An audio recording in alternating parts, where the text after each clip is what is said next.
Assalamualaikum warahmatullahi wabarakatuh. Kembali lagi bersama saya Farah Syahdah di berita terkini. Lonjakan kasus COVID-19 belum mereda, bahkan terus menggila. Dalam sepekan terakhir, rekor baru COVID-19 setiap hari terlahir. Pemerintah pun telah mengantisipasi bila pandemi tak berhenti mengamuk dan terus memburuk. Bapak Presiden Republik Indonesia Joko Widodo menyampaikan bahwa pemerintah pusat memutuskan untuk memberlakukan PPKM sejak tanggal 3 Juli sampai 20 Juli 2021. Berikut pernyataannya. Saya memutuskan untuk memberlakukan PPKM darurat sejak tanggal 3 Juli hingga 20 Juli 2021. Buntut banyak yang tidak peduli, lonjakan kasus COVID-19 terus terjadi. Temuan kasus baru terus mencatat rekor. Pada hari pertama PPKM darurat Sabtu 3 Juli 2021, kasus harian menembus angka 28.000. Pada hari Senin 5 Juli 2021, kasus harian terus menanjak hingga 29.749 orang pasien. Koordinator PPKM Darurat Luhut Binsar Panjaitan mengungkapkan, pemerintah telah mengantisipasi bila pandemi terus memburuk. Berikut pernyataannya. Skenario untuk menghadapi itu tadi sudah kita lakukan. Jadi baik mengenai obat, mengenai oksigen maupun tadi rumah sakit. Kalau ada yang bilang tadi perlu bantuan dari luar, kita juga sudah komunikasi dengan Singapura, kita komunikasi juga dengan Tiongkok, dan komunikasi juga dengan sumber-sumber lain. Tidak hanya temuan kasus harian yang terus melonjak, penambahan kematian di Indonesia sempat tercatat menjadi yang tertinggi kedua di seluruh dunia. Tingginya jumlah kematian harian membuat tenaga pemulasaran jenazah kewalahan.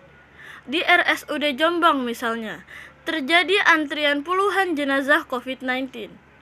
Kepala BPBD Jombang Abdul Wahab mengungkapkan bahwa memang benar antrian itu tampak jelas di lorong-lorong rumah sakit karena kamar jenazah maupun lemari es penyimpanan jenazah tidak bisa mengakomodir semua jenazah yang meninggal di rumah sakit. Berikut pernyataannya. Memang antrian itu nampak jelas di lorong-lorong rumah sakit karena kamar jenazah maupun lemari es penyimpanan jenazah tidak bisa mengakomodasi semua jenazah yang meninggal di rumah sakit. Di Jakarta tampak pula antrian ambulans yang akan mengambil peti mati. Akibat lonjakan kematian pasien COVID-19, permintaan peti mati menembus angka 100 per hari. Sebagian masyarakat kita memang tidak cukup dihimbau dan ditegur.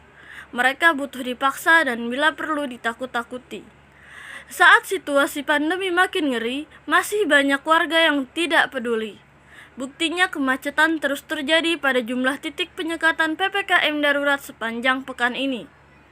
Padahal penyekatan bertujuan untuk menekan mobilitas warga yang ujungnya menekan penyebaran virus corona.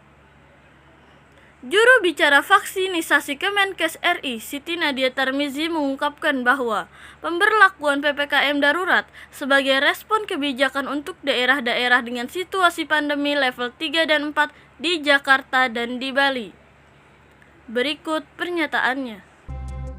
Pemberlakuan PPKM darurat sebagai respon kebijakan untuk daerah-daerah dengan situasi pandemi level 3 dan 4 di Jawa dan Bali diharapkan dapat mengurangi tingkat transmisi dengan segera, berbarengan dengan berbagai upaya untuk meningkatkan kapasitas respon kesehatan sehingga level situasi pandemi dapat menjadi lebih baik. Tentu kita ingin situasi pandemi segera berakhir. Maka ikutilah aturan pemerintah untuk melakukan protokol kesehatan dengan baik. Sekian berita terkini hari ini. Saya Farah Syahdah pamit undur diri. Wassalamualaikum warahmatullahi wabarakatuh.